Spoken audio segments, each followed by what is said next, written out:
Welcome to Into the Arms of Morpheus podcast. A quiet story from history. Tonight, the light on the water.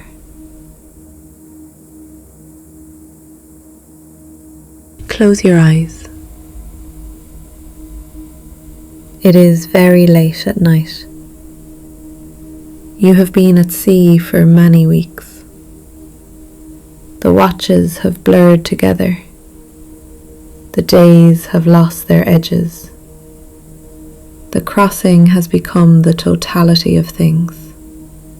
There is no life before it that feels quite real anymore, and no life after it that can be properly imagined.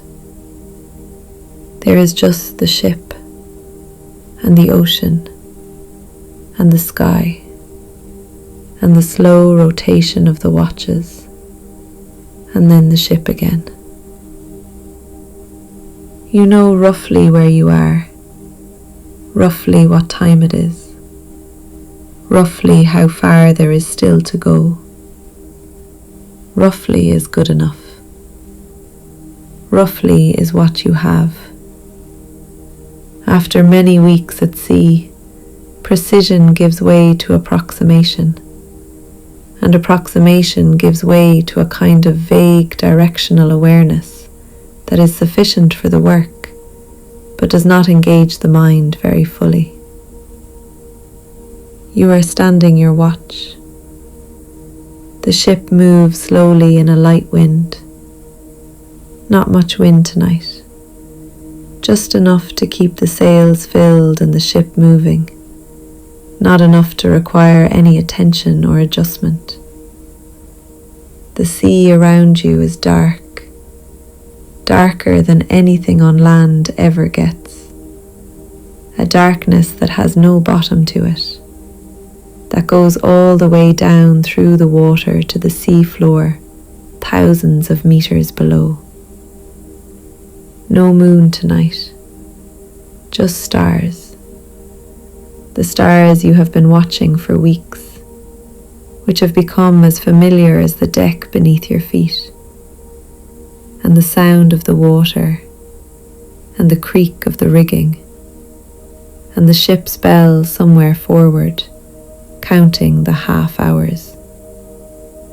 You are watching the horizon, as you always do on watch. The horizon is the limit of the world you can see, the line beyond which everything is unknown, and the lookout's job is to watch it for what comes over it.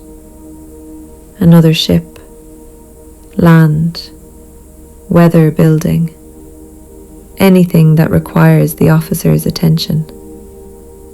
Most of the time nothing comes.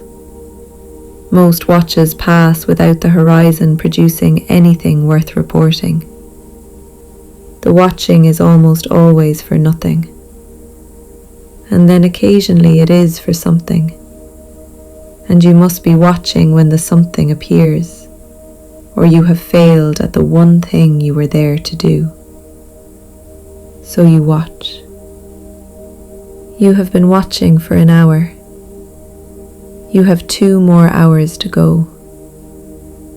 The cold of the night is in your coat and in your hands. Your eyes have adjusted completely to the darkness, and you can see better now than you could when you first came on deck. The stars giving just enough light to make the horizon a faint line, the sea a slightly darker dark than the sky above it. And then, on the horizon, something, a light. The legend of the Flying Dutchman is very old. It belongs to the Cape of Good Hope, the southernmost point of Africa, where the Atlantic and the Indian Ocean meet, in a place that sailors have been struggling with for as long as European ships have been going around Africa, which is several centuries now. The Cape is one of the most demanding passages in the world of sail. The winds here funnel through the gap between the African continent and Antarctica. The seas build over thousands of miles of open ocean and arrive at the Cape with nothing to stop them. The currents run strong and unpredictable, and sometimes against each other. Ships that attempted to round the Cape could be driven back for weeks. The wind against them, the current against them, the seas large enough to make progress almost impossible. Sailors who had rounded it successfully spoke of it with a particular respect. Sailors who had been driven back spoke of it with something stronger. In those weeks of difficult sailing, exhausted, frustrated, the same piece of water being crossed and recrossed in the attempt to make southing, men began to see things. A ship on the horizon, in conditions where no ship should be. A vessel that appeared and disappeared. A light that could not be explained by any ordinary source. The stories accumulated over the years and were shared in ports and on ships, and eventually took on the particular shape that legends take when they have been told enough times. A condemned captain, a ghost crew, a ship sailing forever without making port, seen by those who look for too long at the dark water. The legend spread along the sea lanes. It was told in the ports of the Cape Colony, in the taverns of Amsterdam and London and Lisbon, where sailors gathered between voyages. It appeared in ships' logs as a matter of record. Sailors who had never been near the Cape knew the story before they went there, carried it with them, brought it to the waters where the phenomenon lived and where the conditions were perfectly arranged to produce it. To see it was an omen, or so the story went. There is another explanation. At sea, after many weeks, the eye and the mind behave differently. This is not a metaphor. It is a physical and psychological reality that sailors of the era knew from experience, even if they did not have the clinical language to describe it precisely. The eye, on a long watch, is accustomed to scanning the horizon for anything worth noting. It has been doing this for weeks, hour after hour, watch after watch, looking at the water and the sky and the line between them. This is useful and necessary. The lookout must look out. But the effect of this sustained, focused attention over many weeks is that the eye becomes extremely sensitive to things at the edge of visibility. It sees things that a rested person in ordinary circumstances would not register. Shapes at the limit of perception, variations in the darkness that resolve into something if you look at them long enough. And the mind, which has been at sea for a long time, has changed in its own way. It has been occupied by the same thoughts, the same sounds, the same limited visual field for weeks on end. The novel has become routine. The routine has become almost automatic. And in that quieted, habitual state, the mind reaches more readily toward ambiguous things, toward shapes at the edge of visibility, toward lights that are difficult to source, toward anything that breaks the sameness and asks to be understood. This is not a failure of the mind. It is simply what the mind does in the conditions of a long watch at sea. The same capacity that makes a careful lookout notice things that others would miss also makes that lookout, by the end of many weeks, more inclined to find something in the ambiguous dark. It perceives differently than it did before. There is a phenomenon that happens at sea called a fata morgana. The name is Italian. It refers to a complex form of mirage, not the simple heat shimmer of a hot road or a desert, which bends light in a single plane, but something more elaborate. When a layer of cold air sits directly above a warmer layer over the sea's surface, light passing through the boundary between them is bent in ways that produce strange visual effects. Distant objects appear to float above the horizon rather than sitting on it. They are stretched vertically. They may appear inverted, upside down, or distorted into shapes that bear only a partial resemblance to the object producing them. A ship on the horizon, seen through a fata morgana, does not look like a ship on the horizon. It looks like something suspended above the horizon, stretched, uncertain, shifting as the air layers above the water shift. From a distance, in poor light, at the end of a long watch, it is a ship, but it does not look like a ship.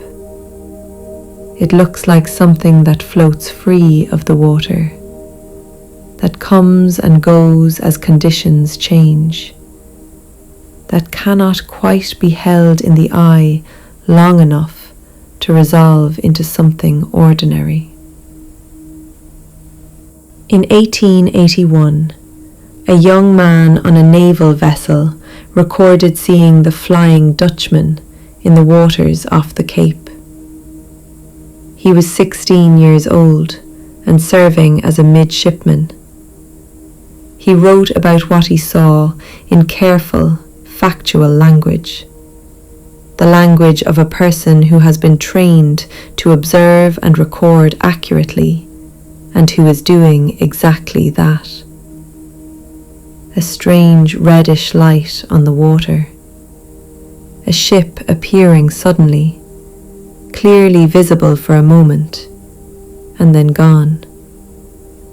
The exact time noted, the conditions noted, the bearing noted, everything written down the way a sailor writes things down, as observation, without embellishment, as a fact. The young man was Prince George of Wales. He would later reign as King George V. He was keeping his watch in the dark water south of Africa, doing what midshipmen do, and he saw a light on the water that he could not explain. And he wrote it down, and the record exists. His shipmates confirmed it. Several men on deck at the time saw the same thing. A light, a shape, something that was clearly visible and then was not. They agreed on the essentials. The entry sits in the log alongside all the other entries, recorded the same way any other observation would be recorded. He saw a light on the water, and he wrote it down. The Cape of Good Hope is a complicated piece of ocean. The The Agulhas Current runs south and west along the eastern coast of Africa. A powerful, fast-moving current carrying warm water from the Indian Ocean toward the Cape. When it reaches the Cape, it cannot continue west in the same form. It bends back on itself, throwing off enormous eddies that spin off into the South Atlantic and can persist for months, moving slowly westward, carrying warm Indian Ocean water into the cold Atlantic. On the other side of the Cape, the Benguela Current runs north along the Atlantic coast of Africa. Cold water upwelling from the deep, flowing toward the equator. This water is cold enough and clear enough that it supports one of the richest marine ecosystems on Earth. The cold drives the nutrients up from the depths, and the nutrients drive the life. Where the Agulhas and the Benguela interact, the sea does unusual things. Two bodies of water at different temperatures, moving in different directions, meeting and mixing imperfectly. The surface is restless in a way that open ocean away from current boundaries is not. It catches light oddly. It reflects the sky back in fragmented, shifting ways that have a different quality from the cleaner reflections of calmer water. On a clear night, standing watch off the Cape, tired, weeks at sea, you could look at this water for a long time and see many things. The light of the stars, broken by the moving surface into shifting, fragmentary reflections that reassemble and break apart and reassemble again. The line between sea and sky, which in the disturbed water near a current boundary is less clean than it is in open ocean, more ambiguous, more likely to produce the kind of uncertain shape that the mind reaches toward and tries to resolve into something it recognizes. In certain conditions, when the air temperature and the water temperature produce the right gradient, when the refraction is just so, distant objects can appear to hover above the horizon rather than sitting on it. Something that is actually a ship at the edge of visibility looks, in these conditions, like something else. Something that floats. Something that has no visible connection to the water below it. Depending on how long you had been out, depending on how tired you were, depending on what stories you were carrying. The sailors who first told these stories were experienced men, not foolish, not uneducated in the ways that mattered for their work. They were navigators and officers who had spent years at sea, who understood the ocean and the sky and the behavior of ships in ways that most people who have ever lived did not. They knew what was ordinary at sea, and they knew what was not. When they said they had seen something unusual, they were saying it as people who had a very good calibration for what unusual meant. Which is perhaps exactly why what they saw was so difficult to dismiss. Because when you know the sea well, when you have watched it long enough and closely enough to have a precise sense of what it normally looks like and how it normally behaves, then the things at the edge of it, the things that don't quite fit the pattern, that are soft and uncertain and difficult to locate register differently than they would for someone looking at the sea for the first time. The experienced eye notices the anomaly that the inexperienced eye would simply not see.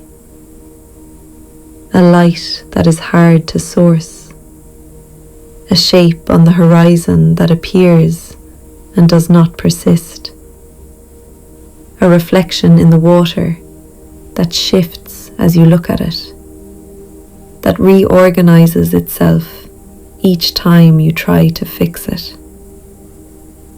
The mind reaches gently toward it.